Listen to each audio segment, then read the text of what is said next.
Hey everybody, I'm out here in St. Louis and I'm downtown. Look where I'm at. I'm by the arch real quick. Hello. Look at the arch.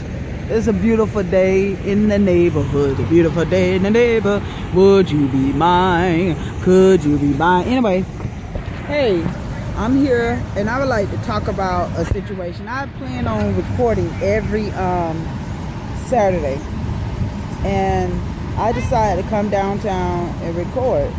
Now, I would like to talk about how a lot of African Americans are being killed by racial cops.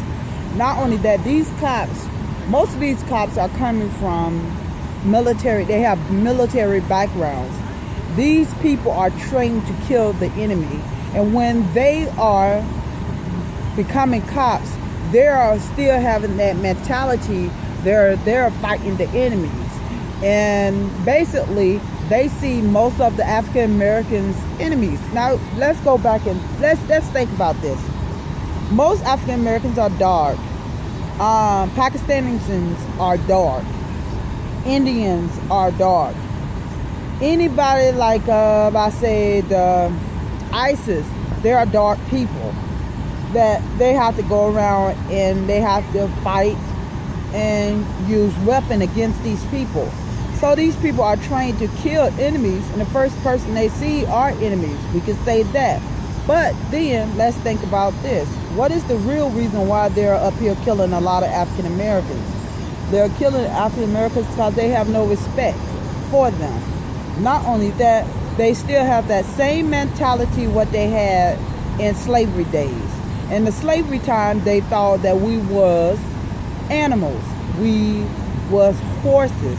We was things that they can use about. And once they tired of us and they no longer need us, that's when they decide to destroy us. Now, let's go back of lynching. A lot of people don't know that they didn't start lynching till after Lincoln set the slaves free. You can look it up. They didn't start lynching because the reason why they wouldn't lynch is because most slaves was owned by other people. And if they lynch a slave, they would have to pay that owner the price of that slave. So after Lincoln set the slaves free, that's when they start lynching, because most of the slaves are not owned by anyone at that particular time. So let's fast forward to 2015. Most of us do not have a slave mentality.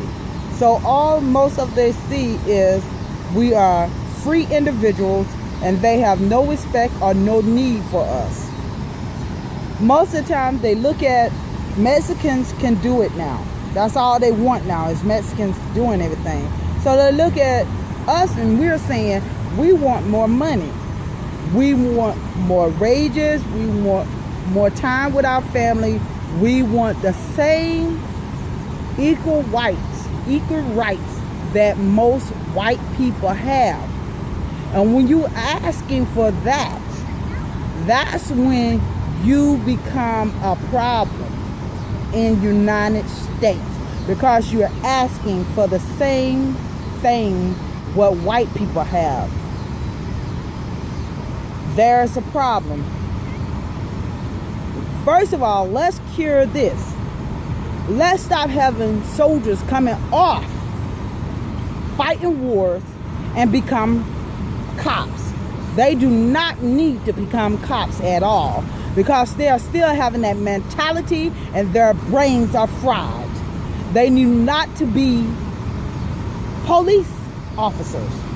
If you look up and you see, most of these guys have a military background. Something to think about. They see us as enemies.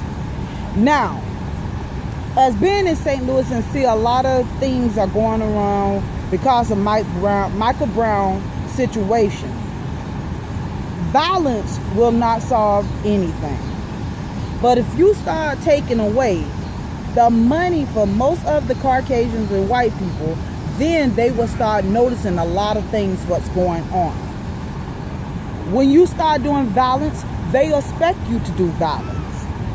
They want you to do violence so you can be locked up in a cage like an animal that they see you are. They can sit up there and say, we do not believe that we're racist. I have a best friend that is colored. That's what they will say. Whoopee. We giving them a clap. They got a best friend that's colored. But at the end of the day, why won't they say their best friend? They just have a best friend. So they do see color. So at the end of the day, people, we do not need to do violence. We need to call a boycott. A boycott on Walmart. We need to call a boycott on Hooters. We need to call a boycott on every white person on their place of establishment. How can we do that? Stop spending our money. We make them rich. We are not the minorities anymore. So get up and fight and start spending your money at their places. And then they might get up and start having respect for us and show that the dollar is green and they do not have to get that dollar from us. They cannot respect us. So lift your head up and say, Black power, this is time to unite. We need to unite and start saying enough is enough. From St. Louis and all the other places, downtown, Anton Johnson, look around you and let's boycott. Let's stop going to their stores. Let's stop giving them money. Let's stop doing everything for them. Let's stop riding their buses like the old people used to do. That's why Martin Luther King Jr. was successful in everything, because he boycotted everything, what they own, what they even, everything. When you think about it, he boycotted them. So let's do that instead of doing violence.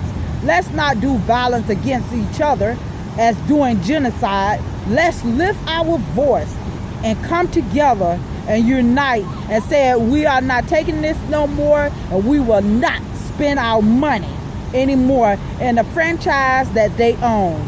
Let's walk side by side and unite and do the best that we can. What my shirt said. Come on. Don't make someone your priority when they're making you their option. Mark Twain wrote this. Yes, he was a white man.